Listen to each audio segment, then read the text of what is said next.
Let's turn our attention to our passage today.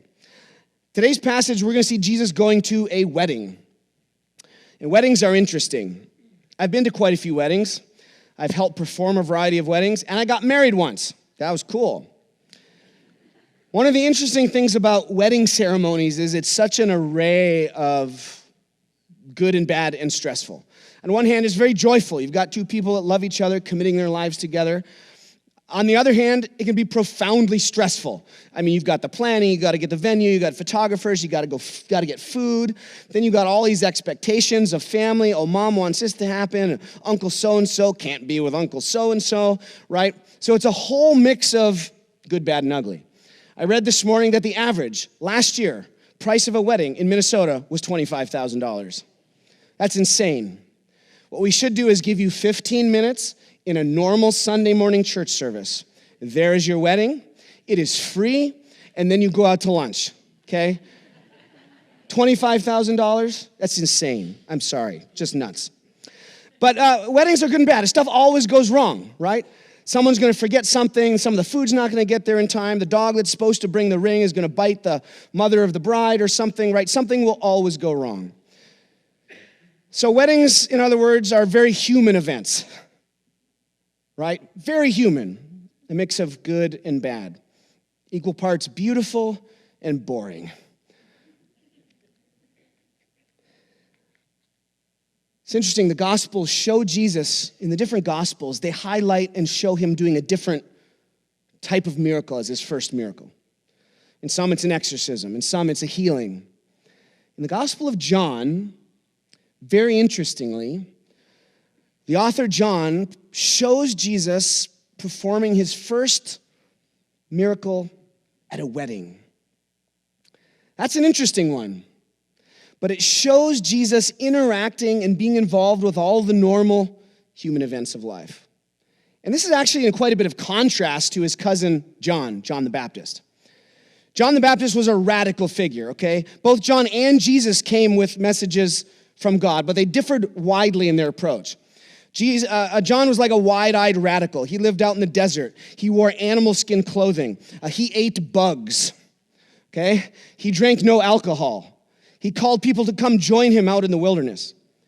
By contrast, Jesus did not mostly operate out in the wilderness. He moved from town to town. Jesus did not eat bugs, as far as we know. We see him going to feasts and dinners and banquets. We see Jesus drinking alcohol. So instead of John, who called his followers to pull out of society, John went to all the normal events of human society and called his followers out of that. Not to withdraw from all of those ups and downs of human life, but to follow him in the midst of all those things. So it's unsurprising in that sense that we see Jesus here in John performing his first miracle at a wedding. So let's have a look at this today. And we're going to see Jesus save the wedding because, as always, something goes wrong. But as is often the case in the Gospel of John, this story is going to move at two levels. John is fond of symbolic statements and double meanings and hidden significances. And so on one hand, we're going to see this wedding as just a practical solution to an everyday human problem. But at the same time, John layers over this a whole nother level of significant symbolic meaning. We'll see this story fall into four sections. Let's look at this together. I hope you got a bulletin when you came in. If so, have a look at the insert where I've split up our passage accordingly. Okay, so here's part one of this story, calling this wedding, crisis, and chutzpah. You know this word, chutzpah? It's actually Hebrew or Yiddish. Chutzpah means extreme self-confidence or audacity. Jesus' mother Mary had chutzpah, as you will see. Look here. This is John chapter 2, verse 1. On the third day, John writes, a wedding took place at Cana in Galilee. So that probably means on the third day since the previous event. You can actually read carefully and stitch together in that first chapter of John running up to this, an actual series of events over 7 days. All right, so this is the final event of this 7-day period that John seems to be portraying for us. And there's this wedding in this town called Cana. Now, Cana was near the town of Nazareth, where Jesus grew up. Depending on the location, and we're not 100% sure, this was either 4 miles away from Nazareth or 9 miles away from Nazareth. Continuing on in verse 1, Jesus' mother was there, and Jesus and his disciples had also been invited to the wedding. So Cana is close enough to Nazareth that this is a wedding probably for friends of the family. Or it could be that this is actually a wedding within Jesus' extended family. And that would not be surprising because as we're going to see, Mary is intimately involved in this wedding. She's actually, it's seemingly involved in running it and planning it. So this is either a wedding of a very close family friends in a nearby town or actually some of Jesus' extended family as well. So Mary goes to this, Jesus goes to this, and his disciples, however many we got at this point, tag along as well. Now, how many of you have been involved in planning a wedding? It's challenging, right?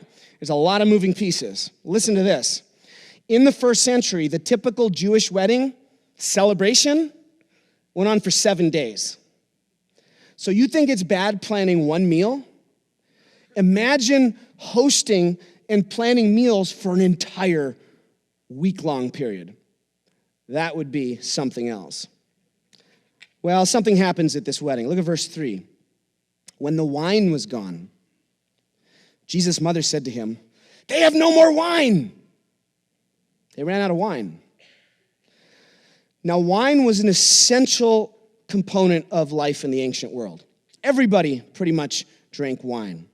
It was assumed, expected, even commanded by God as part of the observation of the ceremonies of Sabbath and Passover and things like this. Now, in the ancient world, at the same time, anytime pretty much someone drank wine, they would drink it diluted with water, parts 2 to 4 parts water to wine. So in the ancient world, everybody drank wine, but it was typically mixed with water. And people recognized that drinking undiluted wine was dangerous, though you could certainly do it, and you would do it if you wanted to get drunk. So this is an absolute crisis. To have a wedding where you're supposed to be providing for people and feeding people, and wine is the staple drink for meals and the staple drink at a great wedding celebration, this is a disaster. And in an ancient Middle Eastern honor-shame culture, the embarrassment that would come from this would be very devastating for the family. So notice here, Mary feels some responsibility. She comes to Jesus. They've run out of wine. In a little bit, we'll see Mary giving orders to the servants. So we see that she has some responsibility in running this wedding. So what does she do? She comes to Jesus. Joseph has probably died by now. Joseph is the oldest son. She's used to coming to him for help.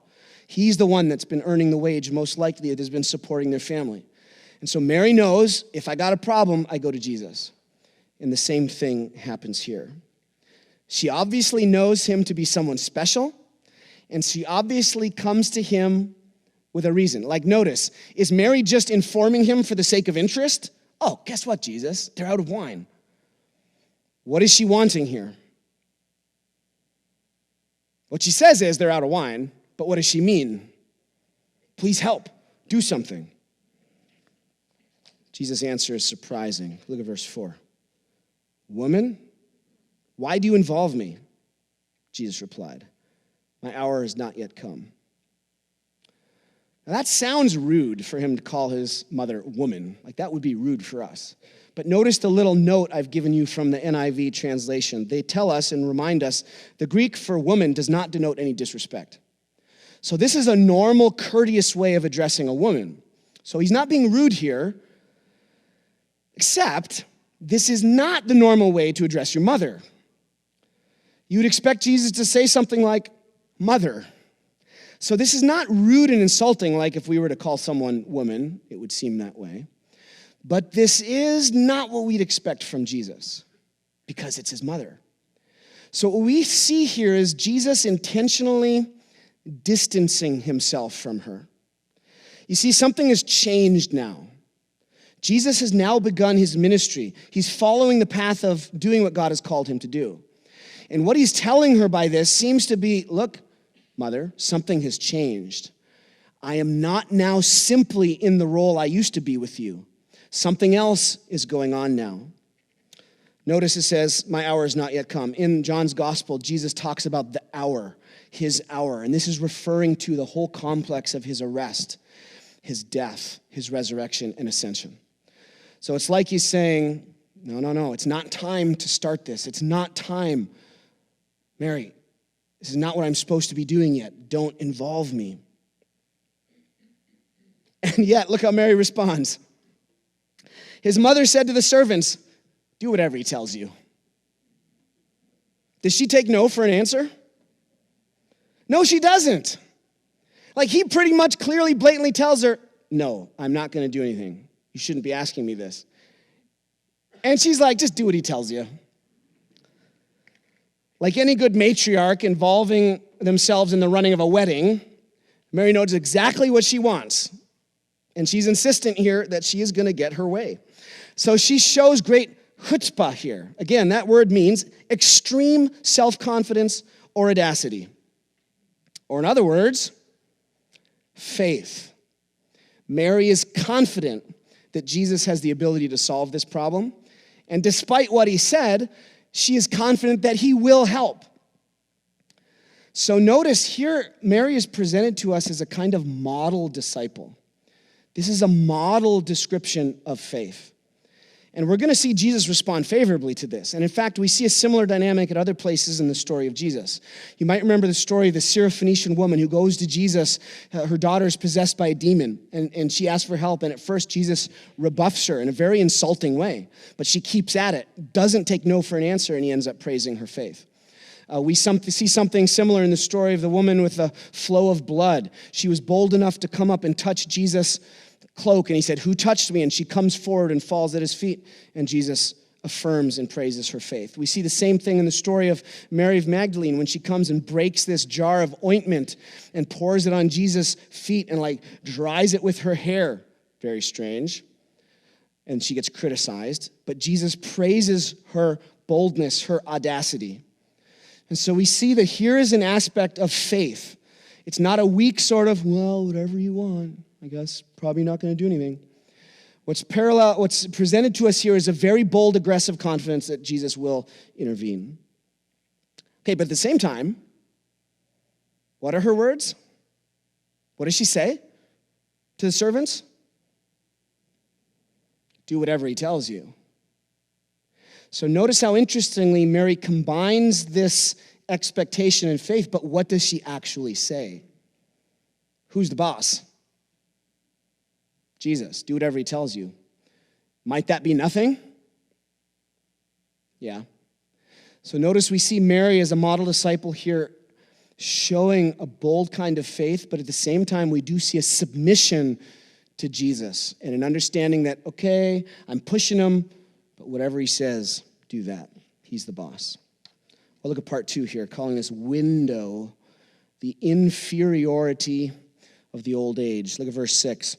Nearby stood 6 stone water jars, the kind used by the Jews for ceremonial washing, each holding from 20 to 30 gallons. So these are 6 big water pots, probably leaning up against the house on the outside or maybe in the courtyard or something. In Mark 7, we see Jesus interacting with the Pharisees. They critique him because he and his disciples are not washing their hands according to the traditions of the elders. Now, this is not a concern for germs, but this is a concern for ritual purity.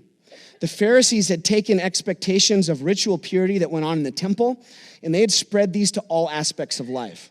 So there was an understanding if you wanted to show your godliness, if you wanted to be a faithful follower of Jesus, faithful follower of Yahweh according to the Pharisees, you would do a kind of ceremonial washing before you would eat. And so this is water there for the guests to use, for the family members to use, for this kind of washing, this kind of ceremony for ritual purity.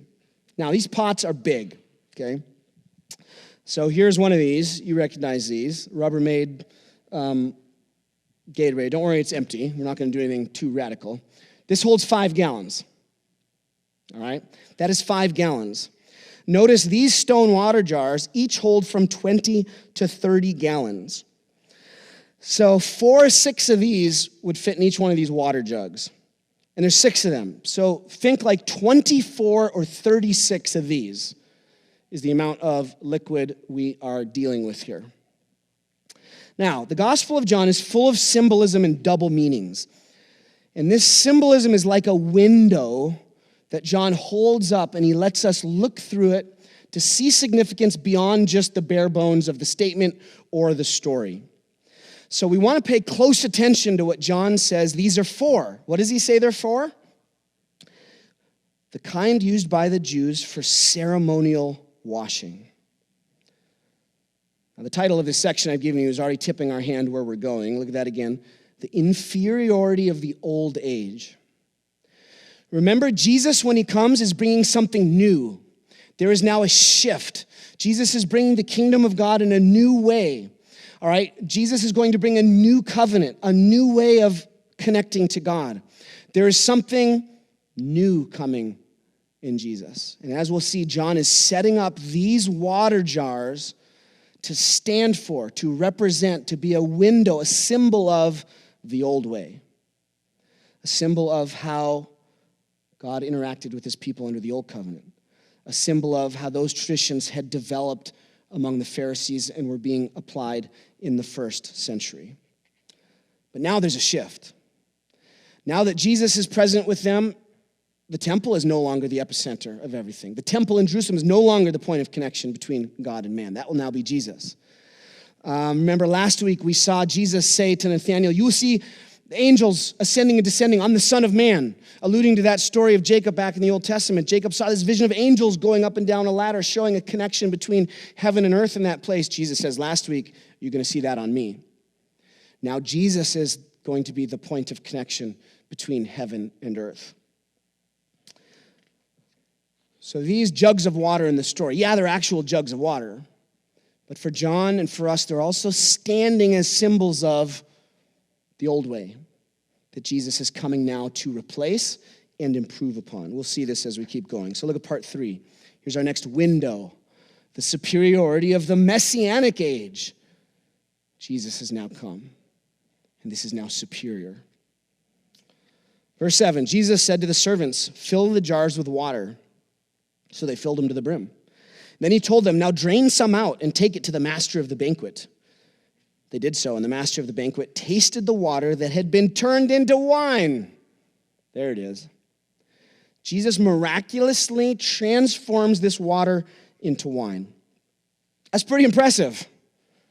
Like, he saves the day, right? Here's the big dilemma. The caterer blew it, and Jesus steps in and fixes it. Now, some Christians hold the view that it is wrong to drink alcohol at all at any time. And you know what? That could be a very wise personal decision to make. I mean, it turns out that alcohol is actually pretty profoundly unhealthy.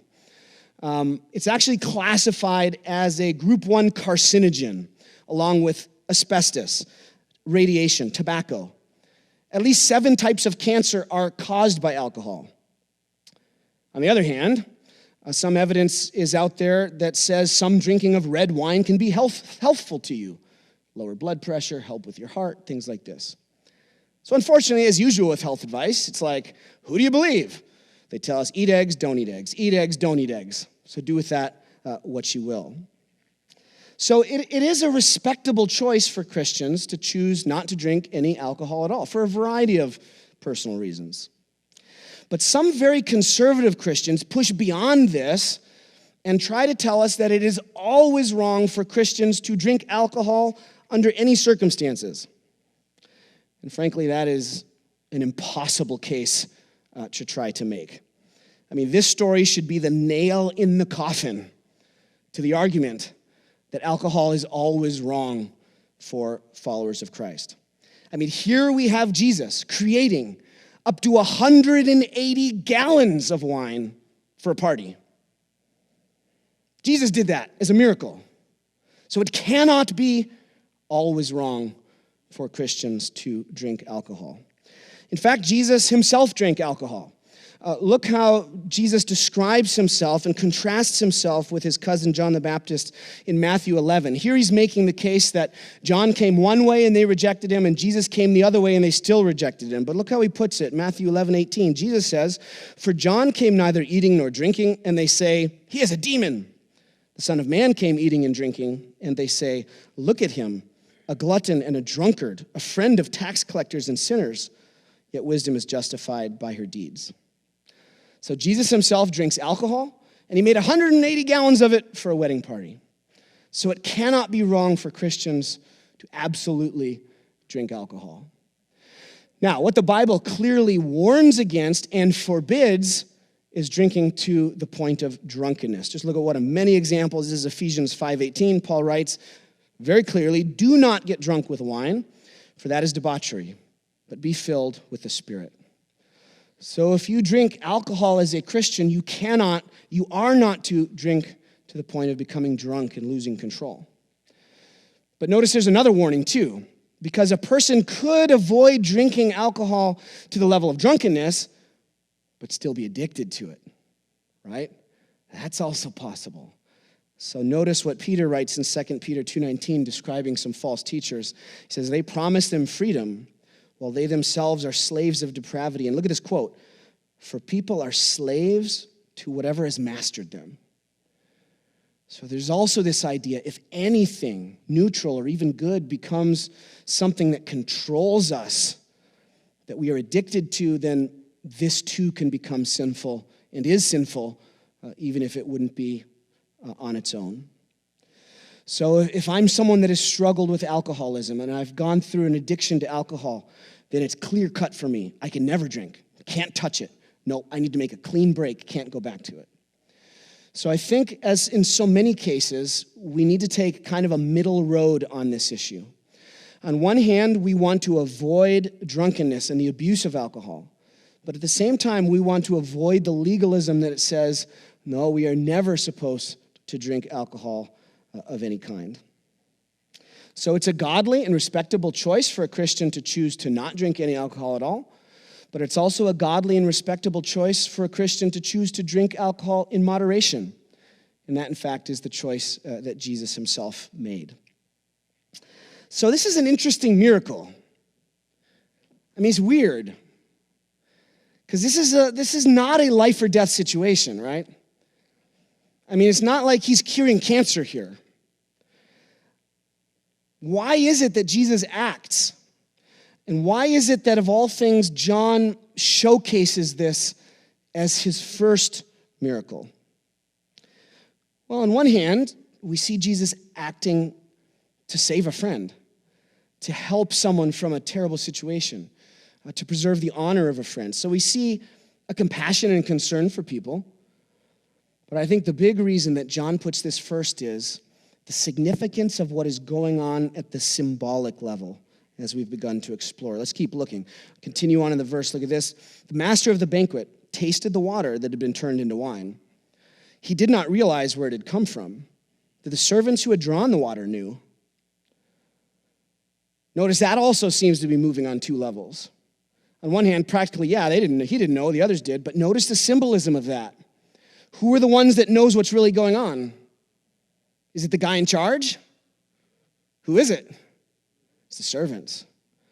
One of many examples of the kind of reversal we see Jesus delighting in. Many who are last will be first. He did not realize where it had come from, though the servants who had drawn the water knew. Then he called the bridegroom aside and said, "Bro, everyone brings out the choice wine first, and then the cheaper wine after the guests have had too much to drink. But you have saved the best till now." Notice a few things. What quality of wine did Jesus make?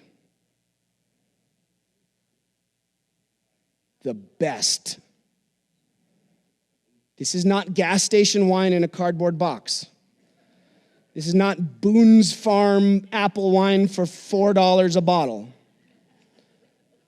The guy tastes this. This is the master of the banquet. He knows his stuff. He says, "You have saved the best for last."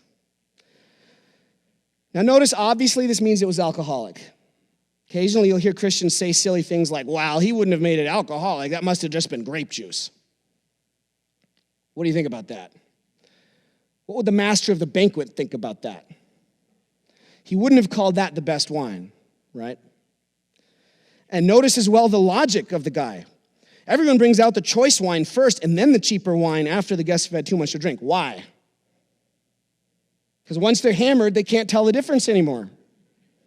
So you can see the expectation of what's going on at a typical Galilean wedding celebration, to some degree at least. Though Judaism universally looked down on drunkenness for the same reasons we see it as dangerous. What Jesus made was the best. Okay, let's set aside all the business about alcohol. Okay, that is not the point of this story. But look at this statement. Look at the line that banquet master says again. You have saved the best till now. In the context of that situation, what was better, the wine or the water? At the moment, the wine was better.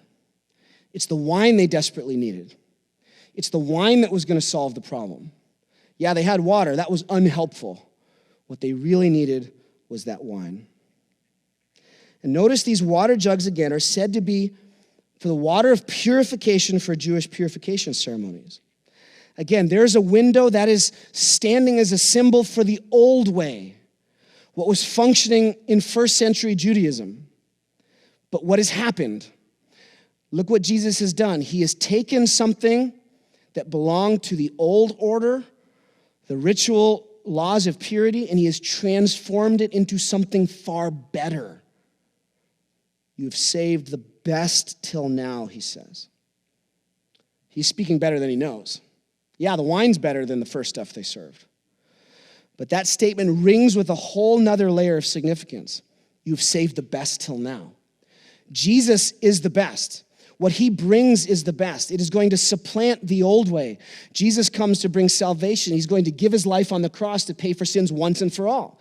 He's going to come back to life to defeat death. He's going to ascend to heaven, and one day he's going to come back and restore all things. Okay, that is the best wine. That is the best that has been saved until last. So in the transformation of that water into wine, we see the transition from the mundane and the inferior to the exciting and the superior. We see Jesus bringing newness. We see Jesus bringing life. We see Jesus bringing invigoration. What Jesus brings is far superior to what came before him.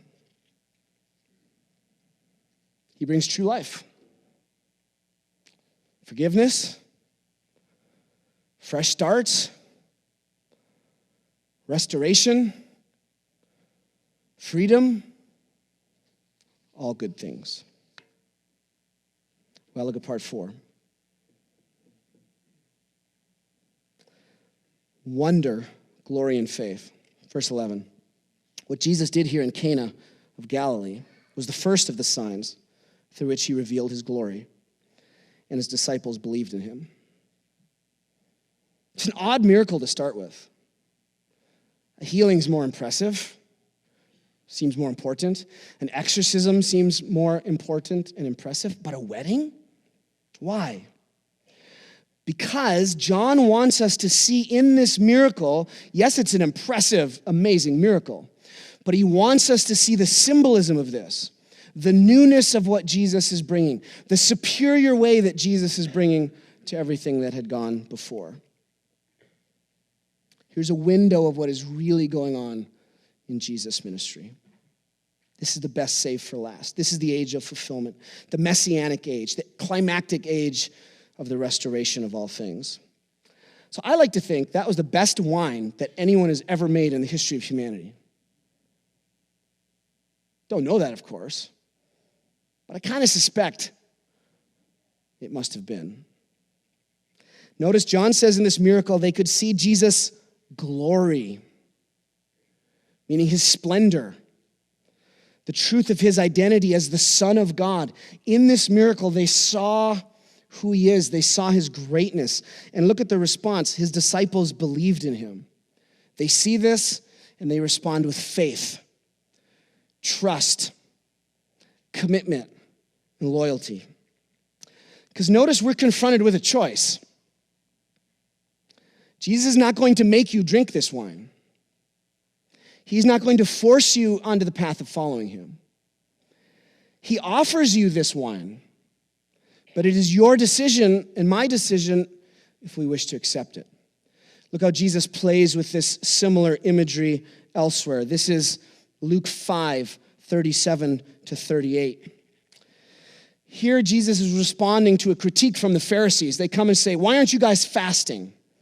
There's established traditions of fasting in first century Judaism.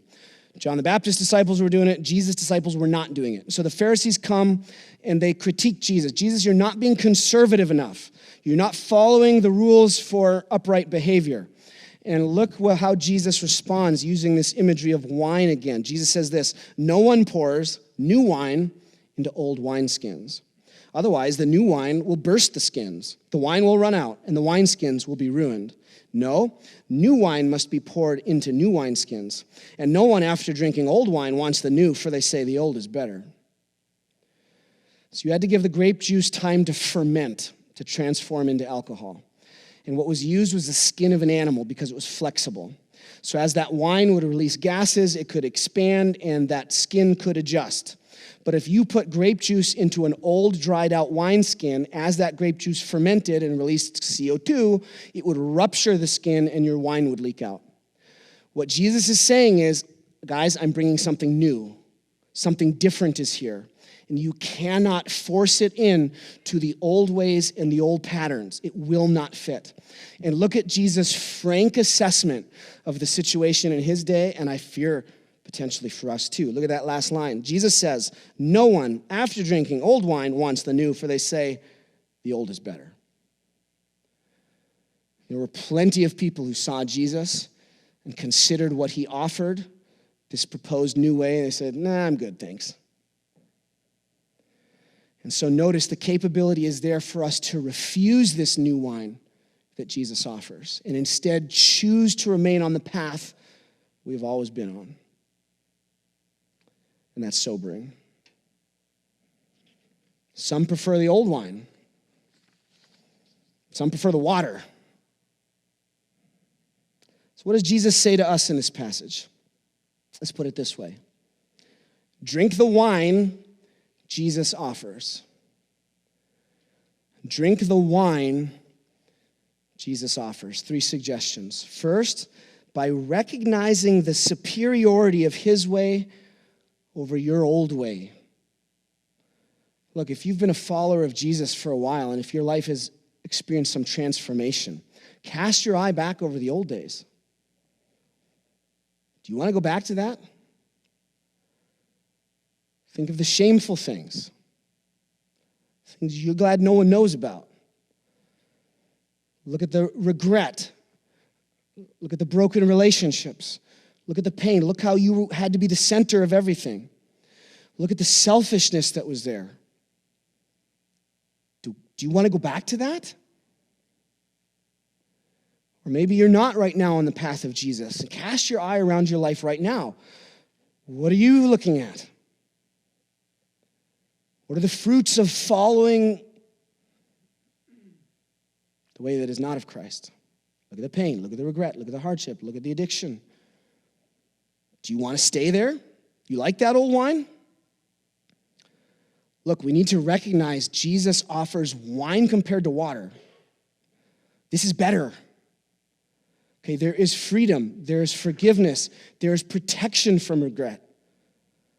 As we follow his path, there's liberation. There's forgiveness. We've all screwed up big time.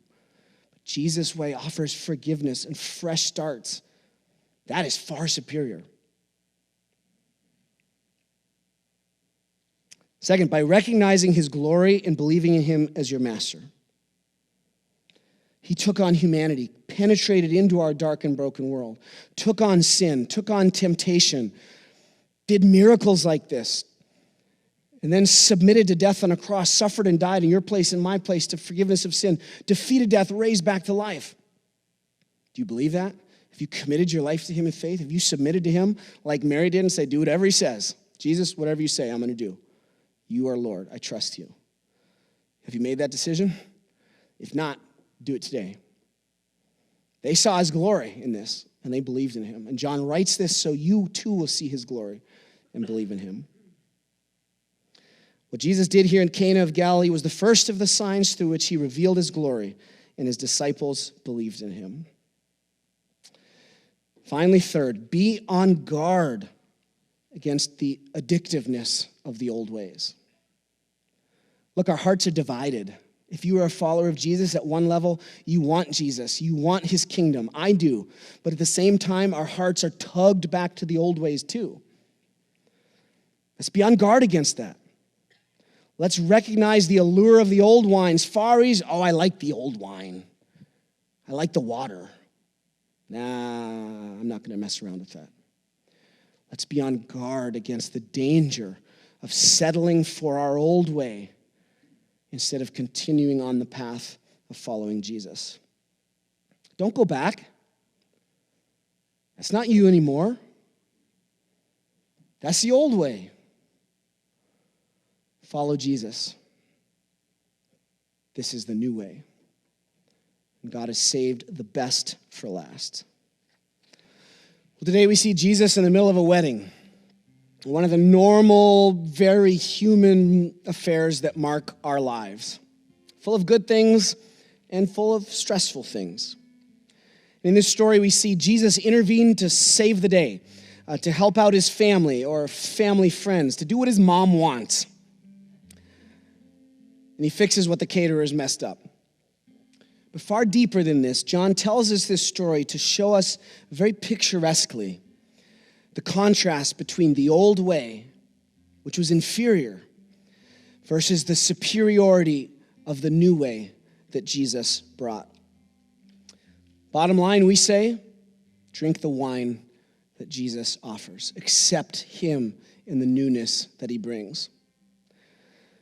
There's a lot of humorous pictures you can find on the internet related to this theme of Jesus turning water into wine. This is one of my favorites, if you look at this.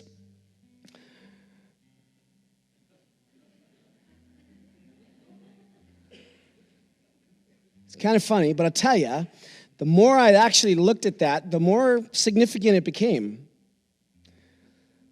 Because what is that parable showing us? What is that window showing us?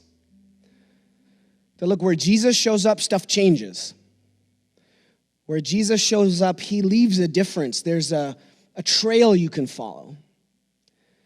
And so as Jesus has shown up in your life, he has transformed to some degree your water into wine. He has brought newness. He's brought forgiveness. He's brought restoration. He's brought life. He's brought interest. So may you and I hold on to faith and faithfulness in him so we continue following his path and continue accepting that new wine he offers us as we turn our back on the old, as we turn our back on the water. Now go out into the world then in peace. Have courage. Hold on to what is good. Repay no one evil for evil. Strengthen the faint-hearted. Support the weak. Help the afflicted. Honor everyone. Love and serve the Lord, rejoicing in the power of the Holy Spirit. And may the blessing of God Almighty, the Father, the Son, and the Holy Spirit be among you and remain with you always. Amen.